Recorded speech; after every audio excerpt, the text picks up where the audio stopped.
Hello students, welcome to our YouTube channel. RRB exams க்கு எப்படி online மூலமா apply பண்றதுங்கற ப்ரொசீஜரை step by step நாம இந்த வீடியோல பார்க்க போறோம். நீங்க ஃபர்ஸ்ட் டைம் ரயில்வே எக்ஸாம்ஸ்க்கு அப்ளை பண்ண போறீங்கன்னா உங்களுக்கானதா இந்த ஒரு வீடியோ. இந்த வீடியோல எப்படி நீங்க அக்கவுண்ட் கிரியேட் பண்ணி RRB எக்ஸாம்ஸ்க்கு ஆன்லைன்ல தப்பே இல்லாம அப்ளை பண்றதுன்றத பார்க்க போறோம். நீங்க இந்த எக்ஸாம்ஸ்க்கு வீட்ல வச்சு அப்ளை பண்ணிக்கிடலாம். உங்கள்ட்ட நல்ல இன்டர்நெட் ஃபெசிலிட்டி இருக்குன்னா நீங்க தாராளமா வீட்ல வச்சு அப்ளை பண்ணிக்கலாம். ஸோ அப்ளை பண்ணுறதுக்கு முன்னாடி இந்த ஒரு வீடியோவை ஃபுல்லாக பாருங்கள். எல்லா விதமான டவுட்ஸையுமே கிளியர் பண்ணிவிட்டு அதுக்கப்புறமா அப்ளை பண்ணுங்கள். எந்த ஒரு மிஸ்டேக்குமே வராது. ஸோ இந்த வீடியோவில் நாம் ரயில்வே எக்ஸாம்ஸ்க்கு எப்படி ஃபஸ்ட் டைம் அப்ளை பண்ணுறவங்கன்றதை பார்க்க போகிறோம். ஸோ ரயில்வே எக்ஸாம்ஸ்க்கு பார்த்தீங்கன்னா இப்போ 2 அப்ளிகேஷன் பார்த்தீங்கன்னா ஓப்பனாக இருக்குது. ஒன்று NTPC 12th குவாலிஃபிகேஷனோடது, இன்னொன்று NTPC எக்ஸாம்ஸ்க்கு டிகிரி குவாலிஃபிகேஷனுக்கானது. இந்த டிகிரிக்கு பார்த்தீங்கன்னா லாஸ்ட் டேட் அப்ளை பண்ணுறதுங்கிறது October 13. 12th குவாலிஃபிகேஷனுக்கு பார்த்தீங்கன்னா லாஸ்ட் டேட் அப்ளை பண்ணுறதுங்கிறது 20th October. இந்த 2 எக்ஸாம்ஸ்க்குமே உங்களால் அப்ளை பண்ணிக்கிட முடியும். நீங்கள் ஒரு எக்ஸாம்ஸ் தான் அப்ளை பண்ணணும்னு கிடையாது. நீங்கள் டிகிரி முடிச்சிருக்கீங்கன்னா 2க்கும் அப்ளை பண்ணிக்கலாம். 12th தான் முடிச்சிருக்கீங்கன்னா நீங்கள் இந்த 12th குவாலிஃபிகேஷன் போஸ்ட்டுக்கு மட்டுமே அப்ளை பண்ணிக்கலாம். 2த்துக்குமே அப்ளை பண்ணுற ப்ராசஸ்ங்கிறது சேம் தான். அதை ஒன்றாவே இந்த வீடியோவில் பார்க்கலாம். அப்ளை பண்ணுறதுக்கு என்னென்ன டாக்குமெண்ட்லாம் தேவைன்றதை ஃபர்ஸ்ட் சொல்லிக்கிறோம். இதை நோட் பண்ணி வச்சுக்கோங்க. இது எல்லாமே ரெடி பண்ணிட்டு அப்ளை பண்ண ஸ்டார்ட் பண்ணுங்க. ஃபர்ஸ்ட் ஆதார் கார்டு தேவை. ஏன்னா ஆதார் கார்டோட நம்பரு அண்ட் அதோட டீடைல்ஸை என்டர் பண்ணி வெரிஃபை பண்ணணும். அதனால ஆதார் கார்டு கட்டாயமாக வச்சுக்கோங்க. மொபைல் நம்பரு, ஒரு இமெயில் ஐடி கட்டாயமாக இருக்கணும். ஏன்னா அதில் OTP வந்து வெரிஃபை பண்ணுறதுக்கு. OBC சர்டிஃபிகேட் கட்டாயம் தேவை. ஏன்னா அதோடைய சர்டிஃபிகேட் நம்பரு, எப்போ இஷ்யூ பண்ணாங்க, யார் இஷ்யூ பண்ணாங்க, இந்த டீட்டெயில்ஸ்லாம் நம்ம ஃபில் பண்ண வேண்டியது இருக்கும். ஸோ அதனால OBC சர்டிஃபிகேட் கட்டாயம் வச்சுக்கோங்க. அண்ட் OBC சர்டிஃபிகேட் இல்லைன்றவங்க இம்மீடியட்டாக OBC சர்டிஃபிகேட் அப்ளை பண்ணிவிடுங்க. ஏன்னா நீங்கள் இப்போ அப்ளை பண்ணிங்கன்னா ஒரு 5 to 7 டேஸில் உங்களுக்கு இன்கம் சர்டிஃபிகேட் வந்துடும். ஸோ இன்கம் சர்டிஃபிகேட் வந்ததுக்கப்புறம் பார்த்தீங்கன்னா நீங்கள் இம்மீடியட்டாக அப்ளை பண்ணிங்கன்னா ஒரு 5 to 7 டேஸில் பார்த்தீங்கன்னா உங்களுக்கு OBC கையிலேயே வந்து வந்துடும். ஓகேவா? இது நீங்கள் தாசில்தார் ஆஃபீஸு இல்லைனா இ-சேவை சென்டரில் அப்ளை பண்ணி உடனே வாங்கிக்கிட முடியும். ஸோ OBC இல்லைன்றவங்க இப்போ நீங்கள் மண்டே நீங்கள் அப்ளை பண்ணால் கூட இந்த மந்த் முடியறதுக்குள்ளே OBC சர்டிஃபிகேட் வந்துடலாம். லாஸ்ட் டேட் முன்னாடி OBC சர்டிஃபிகேட் கையில் இருக்கும். ஸோ அதை வச்சு எக்ஸாம்ஸ்க்கு ஈஸியாக அப்ளை பண்ணிக்கலாம். அப்ளை பண்ணுறப்போ கட்டாயமும் OBC சர்டிஃபிகேட் கையில் இருக்கணும். இதை நோட் பண்ணிக்கோங்க. 10th mark sheet, 12th mark sheet, degree mark sheet வச்சுக்கோங்க. டிகிரி முடிச்சவங்க டிகிரி மார்க் ஷீட் வச்சுக்கோங்க. டிகிரி முடிக்காதவங்க 12th மார்க் ஷீட் வரைக்கும் வச்சுக்கிட்டா போதும். ஓகேவா? அடுத்தது ஸ்கேன்டு ஃபோட்டோ. உங்கள் பாஸ்போர்ட் சைஸ் ஃபோட்டோ ஸ்கேன் பண்ணி வச்சுக்கோங்க. அந்த ஃபோட்டோங்கிறது இந்த ரெண்டில் ஏதாவது ஒரு ஃபார்மேட்டில் இருக்கணும். 30 to 70 kbக்குள்ளே சைஸுக்குள்ளே இருக்கணும். நீங்கள் ஒரு ஸ்டூடியோவில் போய் பாஸ்போர்ட் சைஸ் ஃபோட்டோ எடுத்து இந்த சைஸ்க்குள்ளே வேணும், இந்த ஃபார்மேட்டில் வேணும்னு சொல்லி ஸ்கேன் பண்ணி உங்கள் மெயிலுக்கு வாங்கிக்கோங்க. அதை அப்லோட் பண்ண ஈஸியாக இருக்கும். அடுத்தது உங்களுடைய 10th மார்க் ஷீட்டை ஸ்கேன் பண்ணி வச்சுக்கோங்க. அதை நீங்கள் அப்லோட் பண்ண வேண்டியதாக இருக்கும். அதோட சைஸு 500 kbக்குள்ளே இருக்கணும். இந்த ரெண்டில் ஏதாவது ஒரு ஃபார்மேட்டில் இருக்கணும். ஸ்கேன்டு சிக்னேச்சர், அதாவது ஒரு ஒயிட் பேப்பரில் பிளாக் இங்க்லையோ ப்ளூ இங்க்லையோ உங்கள் சிக்னேச்சர் போட்டுட்டு அதையுமே ஸ்கேன் பண்ணி வச்சுக்கோங்க. 30 to 70 kbக்குள்ளே இருக்கணும். இந்த ஃபார்மேட்டில் இருக்கணும். ஒன்றும் இல்லை, பேப்பரில் சைன் பண்ணிவிட்டு அதை ஃபோட்டோ எடுத்து கூகுளில் நிறைய வெப்சைட் இருக்குது. இந்த ஃபார்மேட்டில் வேணும், இந்த சைஸுக்குள்ளே வேணும்னா அதுவே உங்களுக்கு எடிட் பண்ணி தரும். அதை யூஸ் பண்ணிக்கோங்க. அடுத்தது பேங்கோடைய பாஸ்புக் வச்சுக்கோங்க. ஏன்னா நீங்கள் ஃபீஸ் பே பண்ணி அது ரீஃபண்ட் ஆகிறது உங்கள் அக்கௌண்ட்டில் தான் ரிஃப்ளெக்ட் ஆகும். ஸோ அதோடைய ரீஃபண்ட் வாங்குறதுக்கு டீட்டெயில் ஃபில் பண்ண வேண்டியதாக இருக்கும். ஸோ இதெல்லாம் உங்கள் கையில் இருக்குன்னா நீங்கள் எக்ஸாம்ஸ்க்கு அப்ளை பண்ணிக்கிட முடியும். இதெல்லாம் ரெடி பண்ணிவிட்டு அப்ளை பண்ணலாம். ஓகேவா? First RRB Chennai website. இந்த வெப்சைட்கான லிங்க் டிஸ்கிரிப்ஷனில் கொடுத்துருக்கோம். இதுதான் RRB சென்னை தமிழ்நாட்டினுடைய அஃபீஷியல் வெப்சைட்டு. இதில் தான் எல்லா எக்ஸாம்ஸ்க்கான நோட்டிஃபிகேஷன்ஸு அண்ட் எல்லா எக்ஸாம்ஸ்க்கான ரிசல்ட்டு, வேகன்சி எல்லா அப்டேட்டும் இதில் தான் வரும். ஓகேவா? இந்த RRB சென்னைங்கிற வெப்சைட்டுக்கு போய்க்கலாம். போனதுக்கப்புறம் பார்த்தீங்கன்னா கிளிக் ஹியர் டு அப்ளை இருக்கா, இது நீங்கள் கிளிக் பண்ணுங்கள். டேரெக்டாக இந்த பேஜில் வரும். இதில் தான் பார்த்தீங்கன்னா நம்ம வந்து எக்ஸாம்ஸ்க்கு அக்கௌண்ட் ஃபஸ்ட்டு கிரியேட் பண்ணணும். அக்கௌண்ட்டை கிரியேட் பண்ணிவிட்டு அதுக்கப்புறமா தான் எக்ஸாம்ஸ்க்கு அப்ளை பண்ணிக்கிட முடியும். ஸோ இதில் ஃபர்ஸ்ட் இந்த அப்ளைன் இருக்கா, இதை நீங்கள் கிளிக் பண்ணுங்கள். உங்களுக்கு கிரியேட் அக்கௌண்ட்ன்றதை காட்டும். அதை கிளிக் பண்ணுங்கள். கிரியேட் அக்கௌண்ட்டை கிளிக் பண்ணதுக்கப்புறமா உங்களுக்கு இந்த மாதிரி அக்கௌண்ட் கிரியேட் பண்ணுற பேஜ் வரும். இதில் கிளியராக சொல்லியிருப்பாங்க, நீங்கள் இதுக்கு முன்னாடி RBF exam, technician, constable, ALB exams, junior engineer எக்ஸாம்ஸ்க்கு ஆல்ரெடி அப்ளை பண்ணியிருக்கீங்கன்னா அதுக்கு நீங்கள் ஆல்ரெடி அக்கௌண்ட் கிரியேட் பண்ணிப்பீங்க. அதை வச்சு அப்ளை பண்ணிக்கலான்ட்டு இருக்கும். ஆனால் நீங்கள் ஃபஸ்ட் டைம் தானே இப்போ RRBன்னு கேள்விப்பட்டு வரீங்க. ஸோ அதனால் நீங்கள் அது ஒன்றும் ஒரி பண்ண வேண்டாம். இதில் ஓகேன்றது கிளிக் பண்ணுங்கள். கிளிக் பண்ணோன்னே பார்த்தீங்கன்னா உங்களுக்கு அக்கௌண்ட் கிரியேட் பண்ணுற பேஜுங்கிறது வந்துடும். ஓகேவா?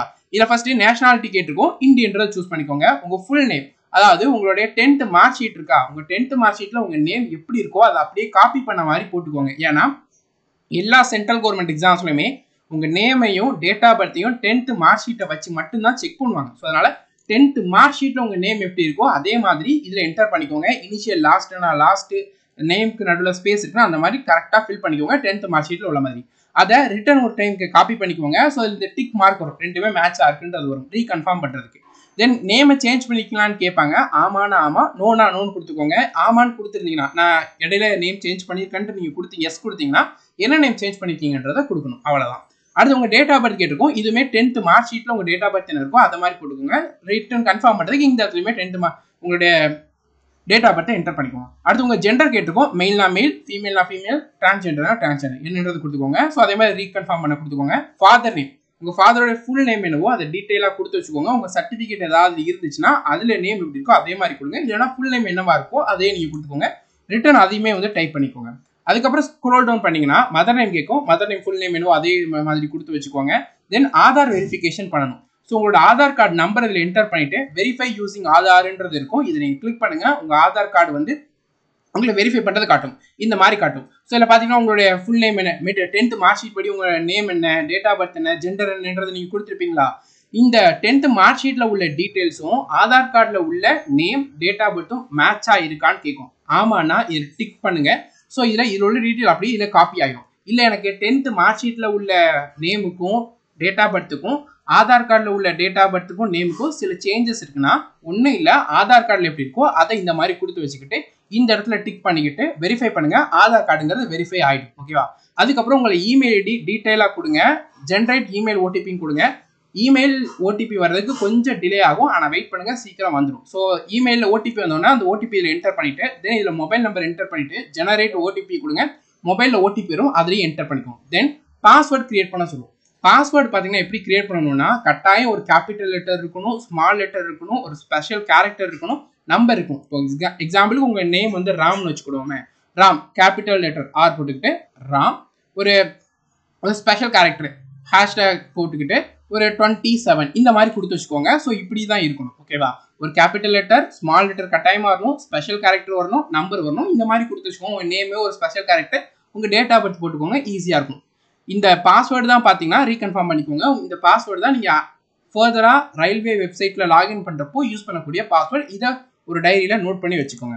தென் இதில் கேப்சா இருக்கும், அதை என்டர் பண்ணிவிட்டு ப்ரிவியூ அண்ட் கிரியேட் அக்கௌண்ட் இருக்கும், அதை நீ கிளிக் பண்ணுங்கள். கிளிக் பண்ணதுக்கப்புறம் பார்த்தீங்கன்னா நீங்கள் இதில் என்டர் பண்ண எல்லா டீட்டெயிலுமே உங்களுக்கு காட்டும். அது கரெக்டாக இருக்கான்றது ஒரு டைம் கன்ஃபார்ம் பண்ணிக்கிட்டு கீழே ஒரு செக் பாக்ஸ் இருக்கும், இது நீங்கள் கிளிக் பண்ணிவிட்டு கிரியேட் அக்கௌண்ட் இருக்கும். இந்த கிரியேட் அக்கௌண்ட்டை கிளிக் பண்ணதுக்கப்புறமா உங்களுக்கு இந்த மாதிரி காட்டும். நீங்கள் வந்து கிரியேட் அக்கௌண்ட் இது பண்ணுறீங்க, உங்களுடைய email ID and mobile number இது எல்லாமே டீட்டெயிலாக கொடுத்துருக்கீங்க. இதை ஃபர்தராக வந்து உங்களால் மாடிஃபை பண்ண முடியாதுன்னு இருக்கும். அந்த இமெயில் ஐடி அண்ட் மொபைல் நம்பரை பத்திரமா வச்சுக்கோங்க.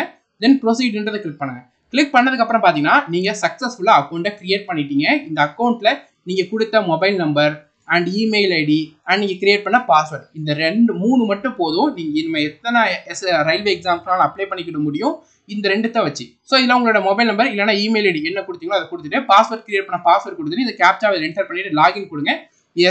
ரயில்வே வெப்சைட்டுக்குள்ளே நீங்கள் லாகின் பண்ணியாச்சு. ஸோ இனிமேல் எக்ஸாமுக்கு அப்ளை பண்ண வேண்டியதான். ஸோ இதில் பார்த்தீங்கன்னா உங்களுக்கு ஜென்ரல் இன்ஸ்ட்ரக்ஷன் இருக்கும், எக்ஸாம்ஸ் தமிழ் எழுத முடியும் இந்த மாதிரி இருக்கும். இது ஆன்லைன் அப்ளிகேஷன் இருக்கும். இதை நீங்கள் கிளிக் பண்ணிங்கன்னா இந்த செக்ஷனுக்கு போகும். இதில் என்னென்ன அப்ளிகேஷன் கரண்ட்லி ஓப்பனாக இருக்கோ அது எல்லாமே இருக்கும். இது பார்த்தீங்கன்னா அண்டர் கிராஜுவேட், இது பார்த்தீங்கன்னா 12th குவாலிஃபிகேஷன் போஸ்ட்டு, இது பார்த்தீங்கன்னா கிராஜுவேட், இது பார்த்தீங்கன்னா டிகிரி குவாலிஃபிகேஷன் போஸ்ட். ரெண்டுமே இப்போ ஓப்பனாக இருக்குது. ரெண்டுத்துக்குமே நீங்கள் அப்ளை பண்ணிக்கிட முடியும். எப்படி அப்ளை பண்ணுறதுனா ஃபஸ்ட்டு நீங்கள் செய்ய வேண்டியது என்னன்னு பார்த்தீங்கன்னா நீங்கள் ஆர்ஆர்பியை சூஸ் பண்ணணும். ஆர்ஆர்பின்னு என்னென்னா இந்தியா முழுக்க நிறைய ஆர்ஆர்பி உண்டு. ஆர்ஆர்பி சென்னை, திருவனந்தபுரம், பெங்களூரு, செகண்டராபாத், அகமதாபாத், பிரயாக்ராஜ் இந்த மாதிரி நிறைய ஆர்ஆர்பி உண்டு. நீங்கள் ஏதாவது ஒரு ஆர்ஆர்பியில் மட்டும்தான் அப்ளை பண்ண முடியும். எக்ஸாம்பிளுக்கு சென்னையோட வேகன்சி கம்மியாக இருக்குது, நான் வந்து திருவனந்தபுரத்தில் நிறைய வேகன்சி இருக்குது, கட் ஆஃபும் கம்மியாக இருக்கும் நீங்கள் நினச்சிங்கன்னா நீங்கள் ஆர்ஆர்பி சூஸ் பண்ணுறப்போ திருவனந்தபுரத்தை சூஸ் பண்ணி அப்ளை பண்ணிக்கலாம்.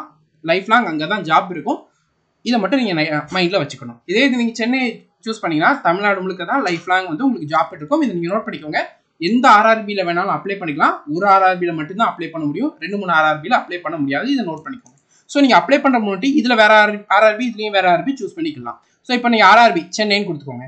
சென்னைன்னு கொடுத்துட்டு இதுக்கு எப்படி அப்ளை பண்ணுறோமோ அதே ப்ரொசீஜர் தான் இருக்கும். ஸோ அதனால் நல்லா கவனிச்சுக்கோங்க. ஸோ இதில் I am not currently debarred by any RRB or RRC, அதாவது நான் வந்து என்ன வந்து நான் மால் ப்ராக்டிஸ் பண்ணி ஸ்டாப் பண்ணி வச்சுருப்பாங்களா, அதெல்லாம் பண்ணலை, அதுதான் இந்த இடத்துல சொல்கிறாங்க. ஸோ அதில் டிக் பண்ணிவிட்டு நெக்ஸ்ட்ன்றதை கொடுத்துக்கோங்க. கொடுத்ததுக்கப்புறம் பார்த்தீங்கன்னா உங்களுக்கு இந்த மாதிரி பேஜிடும். ஸோ நீங்கள் ப்ரீவியஸாக அக்கௌண்ட் கிரியேட் பண்ணப்போ கொடுத்த டீட்டெயில்ஸ் எல்லாமே உங்களோட அப்ளிகேஷனில் ரிஃப்ளெக்ட் ஆகுங்கிற மாதிரி கொடுத்துருப்பாங்க. ஸோ அதில் இது பண்ணி பார்த்தீங்கன்னா இந்த உங்கள் name, mother name, father name, date of birth எல்லாம் ஆட்டோமேட்டிக்காக ஃபில் ஆயிரும். ஸ்க்ரோல் டவுன் பண்ணிங்கன்னா இந்த மாதிரி வரும். ஸோ இதில் உங்களுடைய மேரிட்டல் ஸ்டேட்டஸ் கொடுத்துக்கோங்க, மேரிடா அன்மேரிடான்னு கொடுத்துக்கோங்க, என்ன ரிலீஜியன் கொடுத்துக்கோங்க, மதர் டங் என்னன்றது கொடுத்துக்கோங்க, அதுக்கப்புறம் என்ன லாங்குவேஜில் நீங்கள் எக்ஸாம் எழுத போறீங்களோ கொடுத்துக்கோங்க. தமிழும் கொடுத்துக்கலாம், தெலுங்கு கொடுத்துக்கலாம், இங்கிலீஷ் கொடுத்துக்கலாம், என்னன்னாலும் கொடுத்துக்கலாம். என்ன லாங்குவேஜில் எக்ஸாம் எழுத போறீங்களோ அதை நீங்கள் கொடுத்துக்கலாம். ஓகேவா? அடுத்தது இதில் பார்த்தீங்கன்னா உங்களுக்கு ஐடென்டிஃபிகேஷன் மார்க்னு இருக்கும். இது உங்கள் டிசி சர்டிஃபிகேட்டில் வந்து இருக்கும். ஓகேவா? ஸோ அதில் வந்து உங்களுக்கு எங்கேயாவது தழும்பு இருக்குது இல்லைனா ஐடென்டிஃபிகேஷன் மார்க்னா உங்களுக்கு தெரியும்ல, அதை கொடுத்து வச்சுக்கோங்க. ஒன்று கொடுத்தா போதும், 2 கொடுத்தாலும் ஒன்றும் இல்லை. அடுத்து உங்களோட கம்யூனிட்டி கேட்டிருப்பாங்க. ரயில்வேயை பொறுத்த வரைக்கும், சென்ட்ரல் கவர்மெண்ட்டை பொறுத்த வரைக்கும் ஜென்ரல், ஓபிசி, இடபிள்யூஎஸ், எஸ்சி, எஸ்டிங்கிறது மோஸ்ட்லி 5 கேட்டகரி தான். இதில் நம்ம தமிழ்நாட்டில் எஸ்சி எஸ்டியாக வரீங்கன்னா நீங்கள் அந்த எஸ்சி எஸ்டியாக தான் இருப்பீங்க. தமிழ்நாட்டில் ஓபிசி யாரெல்லாம் வருவீங்கன்னு பார்த்தீங்கன்னா யாரெல்லாம் பிசி, டிஎன்சி, எம்பிசிலாம் இருக்கு தெரியுமா, இவங்கெல்லாம் வந்து ஓபிசிக்குள்ளே வரீங்க. ஸோ நீங்கள் ஓபிசி சர்டிஃபிகேட் கட்டாயம் வாங்கினா தான் அப்ளை பண்ண முடியும். ஸோ இதில் ஓபிசின்னு சூஸ் பண்ணிக்கிட்டு ஓபிசின்னு சூஸ் பண்ணதுக்கப்புறமா உங்களுக்கு இந்த மாதிரி ஒரு பேஜ் வரும். ஸோ வந்து நீங்கள் ஓபிசினா நீங்கள் ஓபிசி சர்டிஃபிகேட் வச்சிருக்கணும், அதுவே நான் கிரீமி லேயராக இருக்கணும், அப்படின்னா தான் ரிசர்வேஷனை கிளைம் பண்ண முடியுன்ற மாதிரி சொல்லியிருக்கும். ஆனால் இந்த ஓபிசி சர்டிஃபிகேட்டுமே பார்த்தீங்கன்னா க்ளோசிங் டேட்டுக்கு முன்னாடி எடுத்ததாக இருக்கணுன்றத சொல்லியிருப்பாங்க. இது எல்லாமே பார்த்துட்டு ஐ அண்டர்ஸ்டாண்ட் அண்ட் ஐ அக்ரின்றது கொடுத்துக்கிட்டீங்கன்னா உங்களுக்கு இது கீழே நிறைய பாக்ஸ் ஓப்பன் ஆகும். இதில் நீங்கள் என்னெல்லாம் டீட்டெயில் ஃபில் பண்ணணும்னா ஓபிசி சர்டிஃபிகேட்டோடைய சர்டிஃபிகேட் நம்பர்னு ஒன்று கொடுத்துருப்பாங்க. ஓபிசி சர்டிஃபிகேட்டோட டாப்ல இருக்கும், அதை இங்கே ஃபில் பண்ணணும். ஓபிசி சர்டிஃபிகேட் யார் இஷ்யூ பண்ணான்னு இருக்கும், அதாவது தாசில்தார் தான் மோஸ்ட்லி தமிழ்நாட்டில் இஷ்யூ பண்ணியிருப்பாங்க. இ சேவை சென்டரில் எடுத்தாலும் சரி தாசில்தார்ன்னு இருக்கும், கீழே சைன் போட்டிருப்பாங்க, அவங்க கீழே யாருன்னு இருக்கும். ஸோ அந்த போஸ்ட் வந்து சூஸ் பண்ணிக்குவோம். 2வது எப்போ இஷ்யூ பண்ணாங்கன்ற டேட்டுமே பார்த்தீங்கன்னா உங்கள் ஃபோட்டோக்கு கீழே, ஓபிசியில் உங்கள் ஃபோட்டோக்கு கீழே அந்த டேட் இருக்கும், அந்த டேட்டையுமே வந்து ஃபில் பண்ணிக்கோங்க. அண்ட் நான் கிரீமி லேயரில் தான் வாரன்றத மாதிரி ஃபில் பண்ணிக்கோங்க. இது எல்லாமே ஓபிசி சர்டிஃபிகேட்டில் இருக்கும். ஓபிசி சர்டிஃபிகேட் கட்டாயமாக வச்சிருக்கணும். ஓகேவா? ஓபிசி சர்டிஃபிகேட் ஆல்ரெடி நான் வச்சிருக்கேன்னா அந்த டீட்டெயில் நீங்கள் கொடுத்துக்கலாம். நான் ஓபிசி சர்டிஃபிகேட் சுத்தமாக இல்லை இனிமே தான் எடுக்கணுங்கிறவங்க எடுத்துட்டு அப்ளை பண்ணுங்க. ஓகேவா? பழைய ஓபிசி சர்டிஃபிகேட் வச்சிருக்கோங்க, அதை வச்சுமே அப்ளை பண்ணிக்கலாம். ஸோ அடுத்தது உங்களுடைய அட்ரஸ் கேட்டிருப்பாங்க. ஸோ அட்ரஸை டீட்டெயிலாக கொடுத்துக்கோங்க, என்ன ஸ்டேட்டு, என்ன டிஸ்ட்ரிக்ட் அண்ட் அட்ரஸ் டீட்டெயிலாக கொடுத்துக்கிட்டு எந்த டவுனா என்ன இதுன்றதை போட்டுக்கிட்டு பின்கோடு போட்டுக்கிட்டு ப்ரெசென்ட் அட்ரஸ் தான் பெர்மனன்ட் அட்ரஸ்னா இந்த இடத்துல டிக் பண்ணுங்க. இல்லை ப்ரெசென்ட் அட்ரஸ் வேற பெர்மனன்ட் அட்ரஸ் வேறனா பெர்மனன்ட் அட்ரஸ் என்னன்றது கொடுத்துட்டு சேவ் கொடுங்க. எல்லாமே சேவ் ஆயிரும். தென் நெக்ஸ்ட்ன்றதை கொடுங்க. நெக்ஸ்ட்னு கொடுத்ததுக்கு அப்புறம் பார்த்தீங்கன்னா உங்களுக்கு இந்த பேஜ் வரும். பர்சனல் டீடைல்ஸ் கொடுத்தாச்சு, இப்போ அதர் டீடைல் கொடுக்கணும். எக்ஸ் சர்வீஸ் வேணான்னு கேட்டிருப்பாங்க, ஆமானா ஆமா, இல்லைனா இல்லைன்னு கொடுங்க. நோன் கொடுத்தீங்கன்னா வேற எதுவும் ஃபில் பண்ண வேண்டாம். இதே நீங்கள் எஸ்ன்னு கொடுத்தீங்கன்னா எக்ஸ் சர்வீஸ்மெண்ட் ரிலேட்டடானதை நீங்கள் ஃபில் பண்ணணும். பிடபிள்யூடினா எஸ்னா எஸ் கொடுங்க, நோனா நோ கொடுங்க. எஸ் கொடுத்தீங்கன்னா பிடபிள்யூடி கேண்டிடேட் உங்களோட டீடைல்ஸ், சர்டிஃபிகேட் நம்பர் இந்த மாதிரி என்டர் பண்ண வேண்டியதாக இருக்கும். ஸ்கிரைப் வேணுமான்னு கேட்டிருப்பாங்க, இது டிசபிலிட்டி உள்ளவங்க மட்டும் தான் ஃபில் பண்ணணும், மற்றவங்க ஃபில் பண்ண வேண்டாம். நோன்றதை கொடுத்துக்கோங்க. அண்ட் எக்கனாமிக்கலி பேக்வர்ட் கிளாஸஸான்னு கேட்டிருப்பாங்க, யார் எக்கனாமிக்கலி பேக்வர்ட் கிளாஸஸாக இருக்கீங்களோ அவங்க எஸ்ன்னு கொடுங்க, மற்றவங்க நோன்னு கொடுங்க. அண்ட் தென் ஸ்க்ரோல் டவுன் பண்ணிங்கன்னா இந்தியன் ரயில்வேல நீங்கள் ஒர்க் பண்ணுறீங்க எம்ப்ளாயான்னு கேட்டிருப்பாங்க, ஆமாம் ஆமாம், நோனா நோ கொடுத்துக்கோங்க. நோ கொடுத்ததுக்கு அப்புறமா நீங்கள் எங்கே ஒர்க் பண்ணுறீங்க மாதிரி கேட்பாங்க. இப்போ சென்ட்ரல் கவர்மெண்ட்டா, ஸ்டேட் கவர்மெண்ட்டா, இல்லை ஏதாவது கம்பெனியில் ஒர்க் பண்ணுறீங்களா, நாட் அப்ளிகேபிளான்னு கேட்டிருக்கோம். நீங்கள் எங்கேயும் ஒர்க் பண்ணலாம், படிச்சுட்டு தான் இருக்கீங்கன்னா நாட் அப்ளிகேபிள்ன்றதை கொடுத்துக்கோங்க. தென் இதில் உங்களோட பேங்க் டீட்டெயில்ஸ் எல்லாமே ஃபில் பண்ணிக்கோங்க. உங்கள் பேங்க், உங்கள் அக்கௌண்ட் நேமு, அக்கௌண்ட் நம்பரு, உங்களுடைய அக்கௌண்ட் நம்பர் திரும்ப ஒரு டைம் என்டர் பண்ணிக்கிட்டு ஐஎஃப்எஸ்சி கோடு, பேங்கோடைய நேம் என்னது, பேங்க் அட்ரஸ் என்ன, இந்த ஐஎஃப்எஸ்சி கோட் கொடுத்துட்டு கன்ஃபார்ம் கொடுத்தீங்கன்னா இந்த ரெண்டுமே அது ஆட்டோமேட்டிக்காக ஃபில் ஆகிடும். ஓகேவா? இதில் தான் உங்களுக்கு ரீஃபண்ட் ஆகக்கூட மணிங்கிறது வரும். அதனால அதை கேர்ஃபுல்லாக ஃபில் பண்ணிக்கோங்க. நீங்கள் வேற எங்கேயும் போய் தனியாக அப்ளை பண்ணாலும் சரி. ஸோ நீங்கள் இந்த ரயில்வே கீழே வந்து உங்களுக்கு ஒரு ஓப்பன் ஆகும். ஸோ நீங்கள் கரண்ட்டாக எந்த டிபார்ட்மெண்ட் ஆர்கனைசேஷன் ஒர்க் பண்ணுறீங்கன்றது கேட்டிருக்கோம். ஸோ இல்லை நாட் அப்ளிகேபிள்னு கொடுத்துக்கோங்க. ஸ்டேட் சென்ட்ரல் கவர்மெண்ட்டில் வேறு ஏதாவது ஒர்க் பண்ணுறீங்கன்னா அதோட டீட்டெயில்ஸை என்டர் பண்ணுற மாதிரி இருக்கும். தென் சேவ் கொடுத்துட்டு நெக்ஸ்ட் கொடுத்துக்கோங்க. சேவ் பண்ணுறப்போ ஏதாவது டீட்டெயில் நீங்கள் ஃபில் பண்ணாமல் இருக்கீங்கன்னா அது உங்களுக்கு இந்த ரெட் கலரில் காமிக்கும். ஸோ அந்த டீட்டெயில்ஸை ஃபில் பண்ணிவிட்டு சேவ் கொடுத்துட்டு நெக்ஸ்ட் கொடுத்துக்கோங்க. கொடுத்ததுக்கப்புறம் பார்த்தீங்கன்னா இப்போ எஜுகேஷன் குவாலிஃபிகேஷன் நீங்கள் ஃபில் பண்ணணும். ஸோ இதில் பார்த்தீங்கன்னா நீங்கள் என்ன வரைக்கும் எஜுகேஷன் முடிச்சிருக்கீங்களோ அந்த எல்லா டீட்டெயிலுமே ஓப்பனாக கொடுத்துக்கோங்க. ஃபர்ஸ்ட் 10ங்கிறது ஆட்டோமேட்டிக்காக இருக்கும். ஸோ 10th எஸ்எஸ்எல்சின்னு இருக்கும், எந்த ஸ்டேட்டில் முடிச்சிங்க, எந்த டிஸ்ட்ரிக்டில் நீங்கள் ஸ்கூல் பண்ணீங்க, என்ன போர்டு, தமிழ்நாடு போர்டில் படிச்சிங்கன்னா தமிழ்நாடு போர்டா செகண்டரி எஜுகேஷன், இதை ஃபுல்லாக இந்த இடத்துல டைப் பண்ணிக்கோங்க. தென் ரிசல்ட் எப்போ டிக்ளேர் பண்ணியிருப்பாங்கன்றதை கேட்டிருப்பாங்க. இது உங்களுக்கு நிறைய பேருக்கு ஞாபகம் இருக்காது. ஒன்றும் இல்லை, உங்களுடைய 10th மார்க் ஷீட்டில் உங்களுடைய மார்க்லாம் இருக்கா, மார்க்கு கீழே இந்த இடத்துல சம்திங் டிஎம்ஆர்ன்னு இருக்கும். டிஎம்ஆர் ரிஜிஸ்ட்ரேஷன் நம்பரு அண்ட் டேட்டுன்னு இருக்கும். இந்த டேட்டு தான் பார்த்தீங்கன்னா ரிசல்ட் வந்த டேட்டு. அந்த டேட்டை தான் இந்த இடத்துல நீங்கள் ஃபில் பண்ணணும். ரோல் நம்பருங்கிறது ரிஜிஸ்ட்ரேஷன் நம்பர், இந்த டிஎம்ஆர் நம்பருக்கு இந்த இடத்துல இருக்கும். ஒரு 6 டிஜிட் 8 டிஜிட் இருக்கும். தென் உங்களோட 10th மார்க் ஷீட் நம்ம ஸ்கேன் பண்ண சொன்னோமா, அதை இங்கே அப்லோட் பண்ணிக்கோங்க. அப்லோட் பண்ணிட்டு ஆடை கிளிக் பண்ணி தென் 12ங்கிற இது இருக்கும், 12th டீடைல்ஸ் கொடுத்துக்கோங்க. நீங்கள் டிகிரி முடிச்சிருக்கீங்கன்னா ஆடுங்கிறது ரிட்டர்ன் கிளிக் பண்ணி டிகிரியோட டீடைல்ஸுமே வந்து கொடுத்துக்கோங்க. இந்த எக்ஸாம்ங்கிறது 12th குவாலிஃபிகேஷனுக்கான எக்ஸாம், அதனால் நீங்கள் 12th டீடைல்ஸ் கட்டாயமாக கொடுத்தாகணும். ஓகேவா? ஸோ 12th டீட்டெயில்ஸ் என்னெல்லாம் கேட்குறாங்களோ அது எல்லாமே கொடுத்துருங்க. தென் ஆடை கிளிக் பண்ணி டிகிரி முடிச்சிங்கன்னா டிகிரியோட டீட்டெயில் கொடுத்துக்கிட்டு நெக்ஸ்ட்டை கொடுத்துக்கோங்க. நெக்ஸ்ட்டை கொடுத்தோன்னே பார்த்தீங்கன்னா உங்களுக்கு இப்போ அந்த 12th டீட்டெயில் கொடுத்தீங்கன்னா 12th R equivalent 12th R equivalent இருக்கும். எந்த போர்டில் படிச்சு எந்த ஸ்டேட்டுன்னு இருக்கும், என்ன டிஸ்ட்ரிக்ட்னு இருக்கும், என்ன போர்டில் படிச்சிங்கன்னு கேட்டிருக்கோம். Tamil Nadu board of higher secondary education கொடுத்துக்கோங்க. ரிசல்ட் எப்போ டிக்ளேர் ஆனதுங்கிறத அதே டிஎம்ஆர் டேட்டுன்னு இருக்கும் உங்களோட சர்டிஃபிகேட்டில், அதை கொடுத்துக்கோங்க. உங்களுக்கு English or Hindi computer typing தெரியுமான்னு கேட்டிருப்பாங்க. ஆமானா எஸ்ன்னு கொடுங்க, நோன்னு கொடுக்காதீங்க. ஏன்னா இது கட்டாயம் இந்த எக்ஸாம்ஸ்க்கு தேவை, அதனால இனிமே கற்றுக்கலாம். அடுத்தது பர்சன்டேஜ், உங்களுடைய டோட்டல் மார்க்குக்கு நீங்கள் எடுத்த மார்க் எவ்வளோ பர்சன்டேஜ் கொடுத்துக்கிட்டு தென் ஆட் கொடுத்துட்டு நீங்கள் வந்து உங்களுடைய டிகிரியோடைய டீட்டெயில்ஸை ஃபில் பண்ணிக்கோங்க. டிகிரி முடிச்சவங்க ஓகேவா. அண்ட் டிகிரியில் பார்த்தீங்கன்னா சப்ஸ்ட்ரீம்னு இருக்கும். சப்ஸ்ட்ரீம்னா வேற ஒன்றுமே கிடையாது. நீங்கள் வந்து பிஇ முடிச்சிருக்கலாம், பிஎஸ்சி முடிச்சிருக்கலாம் ஓகேவா. ஸோ பிஇனா நிறையா பிரான்ச்சஸ் இருக்குது, பிஎஸ்சிலையும் நிறைய பிரான்ச்சஸ் இருக்குது. ஸோ இந்த சப்ஸ்ட்ரீமுங்கிறது நீங்கள் எதில் அந்த பர்டிகுலர் டிகிரி முடிச்சிங்கன்னு இருக்கும். எக்ஸாம்பிளுக்கு நீங்கள் மேக்ஸ் முடிச்சிருக்கீங்க, பிஎஸ்சி மேக்ஸ் முடிச்சிருக்கீங்கன்னா உங்கள் சப்ஸ்ட்ரீமுங்கிறது மேக்ஸ். நீங்கள் பிஏ சிவில் முடிச்சிங்கன்னா உங்கள் சப்ஸ்ட்ரீம்ங்கிறது சிவில் ஓகேவா. அந்த மாதிரி கொடுத்து வச்சுக்கோங்க. தென் சேவ் அண்ட் நெக்ஸ்ட்னு கொடுத்துக்கிட்டீங்கன்னா உங்களுக்கு அடுத்த பேஜ் வரும். இதில் உங்களோட ஃபோட்டோ எல்லாமே அப்லோட் பண்ண வேண்டியதாக இருக்கும். நல்லா கவனிச்சுக்கோங்க, ஃபோட்டோ இந்த ஃபார்மேட்டில் தான் இருக்கணும், இந்த சைஸ்க்குள்ளே தான் இருக்கணும். ஒரு ஸ்டூடியோவில் ஆரம்பத்தில் சொன்ன மாதிரி ஸ்கேன் பண்ணி வச்சுக்கிட்டு ப்ரௌஸ்ங்கிறத கிளிக் பண்ணிக்கிட்டு உங்களுடைய ஃபோட்டோவை அப்லோட் பண்ணுங்கள். அப்லோட் பண்ணுறப்போ உங்கள் ஃபோட்டோ காமிக்கும், க்ரீன் கலரில் டிக் மார்க் இருக்கும், அதை நீங்கள் கிளிக் பண்ணிங்கன்னா ஃபோட்டோ அப்லோட் ஆகிடும். தென் நீங்கள் ஸ்க்ரோல் டவுன் பண்ணிங்கன்னா சிக்னேச்சர் அப்லோட் பண்ணுற மாதிரி இருக்கும். சிக்னேச்சரும் சொன்ன ஃபார்மேட்டில் வச்சுக்கிட்டு தென் அதையுமே ப்ரௌஸ் பண்ணி அப்லோட் பண்ணிக்கோங்க. ரெண்டுமே இதாகிடும். ஸோ ரெண்டுமே அப்லோட் பண்ணதுக்கப்புறமா ரெண்டுமே தெளிவாக கிளியராக இருக்கான்றது ஒரு டைம் கன்ஃபார்ம் பண்ணிக்கிட்டு சேவ் கொடுத்துட்டு நெக்ஸ்ட்டை கிளிக் பண்ணுங்கள். நெக்ஸ்ட்டை கிளிக் பண்ணதுக்கப்புறம் பார்த்தீங்கன்னா உங்களுக்கு இந்த ஃபோட்டோவை பார்த்தீங்கன்னா என்னென்னலாம் ரிஜெக்ட் பண்ணுவாங்கன்றது இருக்கும். ஸோ இந்த மாதிரி இருக்காமல் ஒரு ஸ்டூடியோவில் போய் நல்லா தெளிவாக ஃபோட்டோ எடுத்து இது பண்ணுங்கள். இந்த மாதிரி தான் இருந்துச்சுன்னா ரிஜெக்ட் பண்ணிடுவாங்க. இந்த மாதிரி தான் இருக்கணும், ப்ரொஃபஷனலாக இருக்கும். தென் நீங்கள் கிளிக் இது முடிச்சதுக்கப்புறம் நெக்ஸ்ட் கொடுத்ததுக்கப்புறமா உங்களுக்கு ஒரு போஸ்ட் ப்ரிஃபரன்ஸ் கொடுக்க வேண்டியதாக இருக்கும். எத்தனை போஸ்ட்டுக்கும் இது எல்லாமே இருக்கும். நீங்கள் இது எந்த ஆர்டரில் கொடுங்கன்னா இது எல்லாத்துக்குமே தமிழ்நாடு போஸ்டிங் உண்டு. ஸோ நீங்கள் வேகன்சியை பொறுத்து கொடுங்க, சேலரியை பொறுத்து கொடுங்க. இப்போ இந்த 12th குவாலிஃபிகேஷனுக்கு நம்ம பார்த்துட்டு இருக்கோம். இதில் ஹையஸ்ட் சேலரிங்கிறது இந்த போஸ்ட்டுக்கு தான். அப்போ இதை ஃபர்ஸ்ட் ப்ரிஃபரன்ஸாக கொடுங்க. நீங்கள் இதை கிளிக் பண்ண உடனே ஆட்டோமேட்டிக்காக இந்த இடத்துல ஃபர்ஸ்ட் ப்ரிஃபரன்ஸாக வந்துடும். அடுத்தது உங்களுக்கு எதில் நிறைய வேகன்சி இருக்கோ அந்த ஆர்டரில் கொடுத்து வச்சுக்கோங்க. எல்லாத்துலேயுமே தமிழ்நாடு வேகன்சின்னு உண்டு. ஸோ இப்போ நீங்கள் கொடுத்ததுக்கப்புறம் மாற்றணும்னா அதை வந்து கிளிக் பண்ணி நீங்கள் மேலே கீழே மாற்றிக்கிட முடியும். ஸோ இப்படி தான் போஸ்ட் ப்ரிஃபரன்ஸ் கொடுக்கணும். போஸ்ட் ப்ரிஃபரன்ஸ் கொடுக்கறதுக்கு முன்னாடி எதுக்கு நல்ல சேலரி இருக்குது, ஏன்னா இது எல்லாத்துக்குமே தமிழ்நாடு போஸ்டிங் உண்டுங்கிறப்போ சேலரியை பாருங்கள், அதுக்கப்புறமா வேகன்சியை பாருங்கள், எதுக்கு அதிகமாக இருக்கோ அதை கொடுங்க. இந்த கமர்ஷியல் டிக்கெட் கிளர்க்கு தான் பார்த்தீங்கன்னா சேலரி 40,000 கிட்ட வரும், மற்றதுக்கு எல்லாமே 33,000 கிட்ட தான். அண்ட் அதே நேரத்தில் இதுக்கு பார்த்தீங்கன்னா உங்களுக்கு வேகன்சி என்ன மாதிரி இருக்குன்றத பார்த்து அந்த ஆர்டரில் கொடுத்து வச்சுக்கோங்க. தென் ஐ ஹேவ்ன்றது இந்த செக் பாக்ஸை கொடுத்துக்கிட்டிங்கன்னா நீங்கள் வந்து போஸ்ட் ப்ரிஃபரன்ஸ் கொடுத்துருங்க.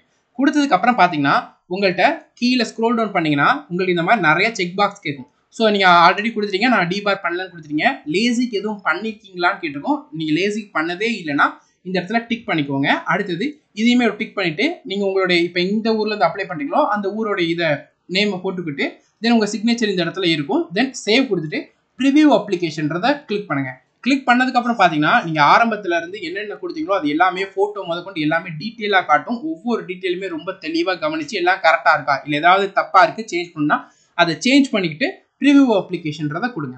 கொடுத்ததுக்கப்புறம் பார்த்தீங்கன்னா உங்களுக்கு லாஸ்ட்டாக ஐ ஹேவ் ரீசெக்டுன்னு இருக்கும், சப்மிட்ன்றதை கொடுங்க. சப்மிட்னு கொடுத்தா இந்த மாதிரி இருக்கும். Application will not able to make any correction இந்த அப்ளிகேஷன் ஆஃப்டர் த சப்மிஷன் இருக்கும். இதில் சப்மிட்ன்றதை கொடுத்துக்கோங்க. கொடுத்ததுக்கப்புறம் பார்த்தீங்கன்னா உங்களுக்கு இந்த பேஜ் வரும். இதில் நீங்கள் ஃபீஸ் பே பண்ண வேண்டியதாக இருக்கும். 500 சிலர் பே பண்ணுற மாதிரி இருக்கும், 250 பே பண்ணுற மாதிரி இருக்கும். உங்களுக்கு என்ன அமௌண்ட் காட்டுதோ அதை இந்த இடத்துல பே வித் ரேசர் பே இல்லைனா பே வித் பேயும் இருக்கா ஏதாவது ஒன்று கிளிக் பண்ணி கார்டு மூலமாகவோ யூபிஐ ஐடி மூலமாகவோ பேங்கிங் மூலமாகவோ நெட் பேங்கிங் மூலமாக எது மூலமாகவோ பே பண்ணிடுங்க. பே பண்ணாதான் பார்த்தீங்கன்னா உங்கள் அப்ளிகேஷனை நீங்கள் சப்மிட் பண்ணதான் அர்த்தம். அது வரைக்கும் நீங்கள் ஃபீஸ் பே பண்ணலன்னா சப்மிட் பண்ணலன்னு தான் அர்த்தம். ஸோ ஃபீஸ் பே பண்ணி சப்மிட் பண்ணதுக்கப்புறமா அப்ளிகேஷன் ஹிஸ்ட்ரின்னு இதில் கிளிக் பண்ணுங்கள். கிளிக் பண்ணதுக்கப்புறம் பார்த்தீங்கன்னா இந்த மாதிரி இருக்கும். நீங்கள் உங்கள் ரிஜிஸ்ட்ரேஷன் நம்பர், என்ன எக்ஸாம்க்கு அப்ளை பண்ணியிருக்கீங்க, அப்ளிகேஷன் ஸ்டேட்டஸ் என்ன, பேமெண்ட் பெண்டிங்கில் இருக்குது, ஃபீஸ் பே பண்ணலன்னா பே பண்ணதுக்கப்புறம் பேமெண்ட் கம்ப்ளீட்டட்னு வந்திருக்கும். அதுக்கப்புறம் நீங்கள் இங்கேருந்து பே பண்ணணும்னா இதை கிளிக் பண்ணி பே பண்ணிட்டீங்கன்னா பேமெண்ட் கம்ப்ளீட்னு வந்துடும். ஸோ அடுத்து பார்த்தீங்கன்னா வியூ அப்ளிகேஷன் இதை காட்டும். இதை நீங்கள் கிளிக் பண்ணிங்கன்னா உங்களோட அப்ளிகேஷனை காட்டும். அதை பிரிண்ட் அவுட் எடுத்து வச்சுக்கோங்க. அதுதான் நீங்கள் அப்ளை பண்ணதுக்கான ப்ரூஃப். ஓகேவா? ஸோ இப்படி தான் நீங்கள் ஆர்ஆர்பி எக்ஸாம்ஸ்க்கு அப்ளை பண்ணணும். இந்த வீடியோவில் ஏதாவது டவுட் இருக்குது, ஏதாவது கன்ஃபியூஷன் இருக்குன்னா கட்டாயம் கமெண்ட் செக்ஷனில் கேளுங்க. உங்கள் டவுட் எல்லாமே கிளியர் பண்ணுறோம். ஆர்ஆர்பி எக்ஸாம்ஸ்க்கு இந்த வீடியோவில் சொன்னதை ஒவ்வொரு விஷயத்தையும் நல்லா அண்டர்ஸ்டாண்ட் பண்ணி அப்ளை பண்ணுங்கள். டவுட் இருந்தால் அதை கேட்டு கிளியர் பண்ணிவிட்டு அப்ளை பண்ணுங்கள். அப்ளை பண்ணுறதுல எந்த ஒரு மிஸ்டேக்குமே வராது. ஐ ஹோப் உங்கள் எல்லாருக்குமே இந்த வீடியோ யூஸ்ஃபுல்லாக இருந்திருக்கு நம்புறோம். நிறைய பேருக்கு இந்த வீடியோவை ஷேர் பண்ணுங்கள். நீங்கள் ஆர்ஆர்பி என்டிபிசி எக்ஸாம்ஸ்க்கு படிக்க போறீங்கன்னா நீங்கள் இந்த கிளாஸில் ஜாயின் பண்ணிக்கோங்க. இந்த கிளாஸஸ்க்கான லிங்க் டிஸ்கிரிப்ஷன் அவைலபிளாக இருக்குது. கம்ப்ளீட்டாக நான் சிலபஸை கவர் பண்ணணும், எனக்கு பேசிக்ஸ்லேருந்து கற்று தரணும், எனக்கு கம்ப்ளீட்டாக எக்ஸாம்ஸ்க்கு என்ன லெவலில் நான் படிக்கணுமோ அந்த லெவலுக்கு எனக்கு கோச்சிங் கொடுக்கணும். லேட்டஸ்ட் எக்ஸாம்ஸு கேட்ட கொஷின்ஸு, ப்ரீவியஸ் இயரில் கேட்ட கொஷின்ஸு எல்லா கான்செப்ட்டும் எனக்கு டீச் பண்ணிடணும். ரெக்கார்டட் கிளாஸஸ் நான் எப்போனாலும் பார்த்துக்கணும்னு நினைக்கிறவங்க இந்த கிளாஸில் ஜாயின் பண்ணிக்கலாம். ஸோ இந்த கிளாஸஸ்க்கான லிங்க் கீழே டிஸ்கிரிப்ஷன் அவைலபிளாக இருக்குது. இதில் ரயில்வே மட்டும் இல்லாமல் எஸ்எஸ்சி எக்ஸாம்ஸ்க்கான கிளாஸஸுமே அவைலபிள். ஸோ நீங்கள் ஒரு கோர்ஸில் ஜாயின் பண்ணுறது மூலமாக ரயில்வே அண்ட் எஸ்எஸ்சி எக்ஸாம்ஸ்க்கான சிலபஸை கவர் பண்ணிக்கிட முடியும். கிளாஸஸ்க்கான லிங்க் கீழே டிஸ்கிரிப்ஷனில் இருக்குது. இமீடியட்டாக ஜாயின் பண்ணி உங்களோட ப்ரிப்பரேஷனை ஸ்டார்ட் பண்ணுங்கள். Thank you students and all the best.